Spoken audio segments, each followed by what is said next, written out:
Hey, welcome to Tabletop Skirmish Games. I'm Lee, and in this video, we'll be going through part 3 of our How to Play a Warcry campaign series.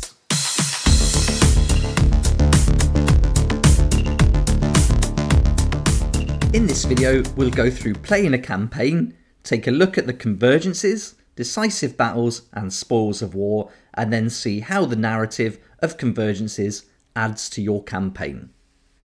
In the previous parts of this series, we've looked at how to embark on a campaign, choose a campaign quest, and we've had an overview of the warband roster, so now let's get started and look at playing a campaign battle.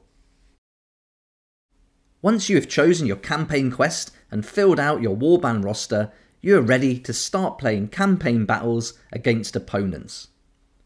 You can challenge any player to a campaign battle if they too have chosen a campaign quest and filled out a warband roster. Both players must agree to play in a campaign battle instead of a normal battle.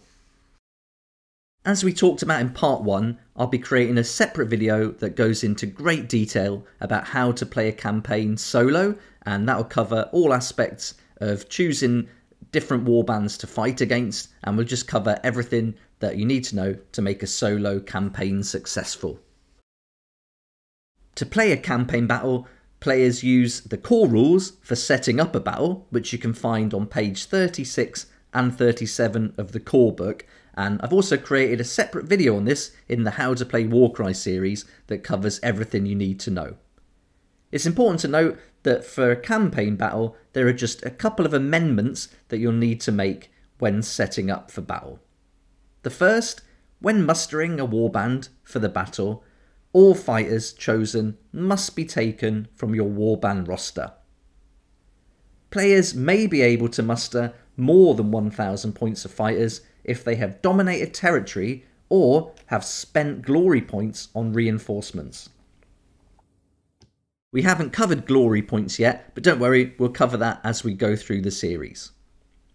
After playing the battle, both players must complete the aftermath sequence, and again, this will be covered later on. Now let's take a little look at convergences. Each campaign quest includes 3 unique campaign battles referred to as convergences. On the campaign progress tracker of your warband roster, there are 3 map points marked as the first convergence, the second convergence, and the final convergence. Each of these map points is referred to as a convergence map point and corresponds to a convergence on your campaign quest. When a player's warband is on a convergence map point, that warband must play the corresponding convergence and be victorious to advance further along the campaign progress tracker. The next time the player controlling that warband plays a campaign battle, they can ask their opponent if they would like to play through their convergence. Each convergence has unique rules to follow when generating the battle plan.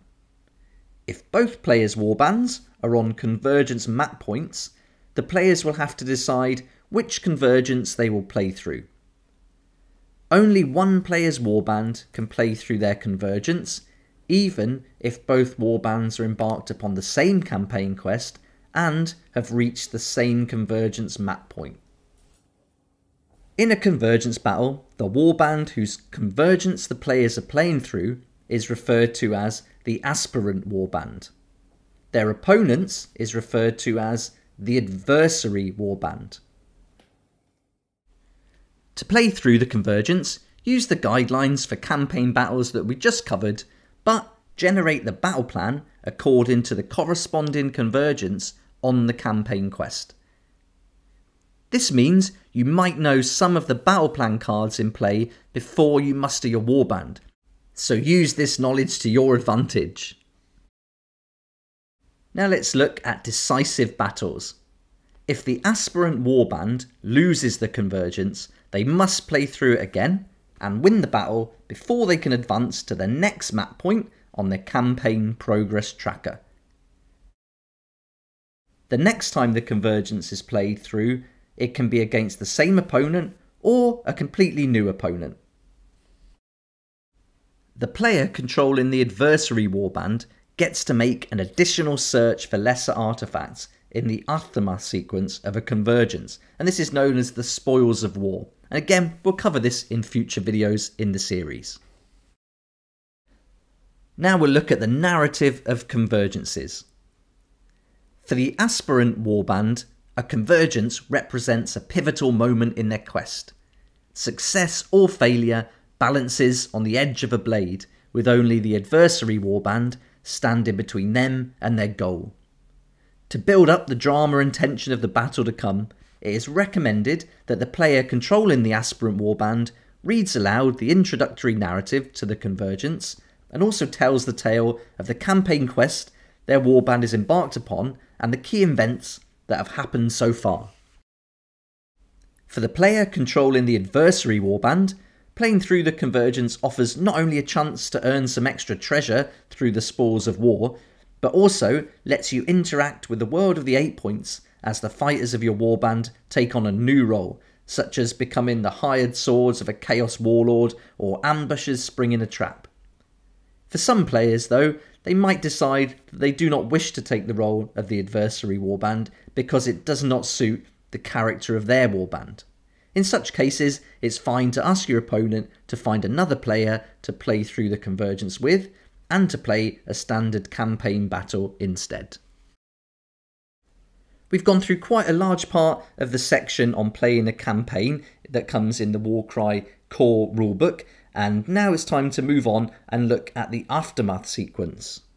The aftermath sequence is quite a large part of the campaign process, and there's a fair bit to go through, so I'm going to break that down into a couple of videos, and then we can go in great detail about each section that comes in that aftermath sequence, and that's going to include how we can earn and spend glory points, get some reinforcements, make injury rolls, roll for destiny levels, add and remove fighters, search for lesser artifacts, and loads more. So the aftermath sequence is really fun and there's lots going on there. So we'll cover that in the next couple of videos, and yeah, that's going to be good fun to go through it all, and this is where the campaign really comes into its own.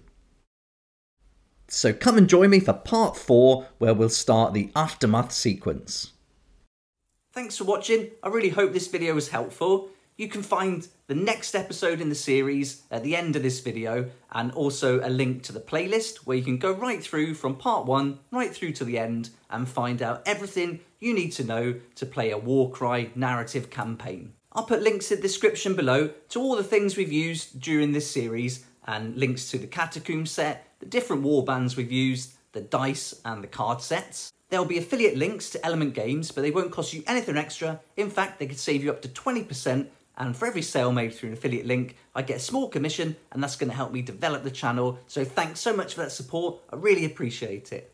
If you like the channel and the content I put out and would like to support it further, please take a look at my Patreon page. It's a really great community where we meet on Discord to share our hobby, join in with different conversations around different aspects of the game, and a great place to hang out. You can also find perks on there that you're just not going to get anywhere else, and it'd be awesome to see you there on Patreon, and I'll put the link in the description below. Thanks so much for watching. Please like if you like it, subscribe for more videos like this, and don't forget to hit the notification bell to join me next time on Tabletop Skirmish Games.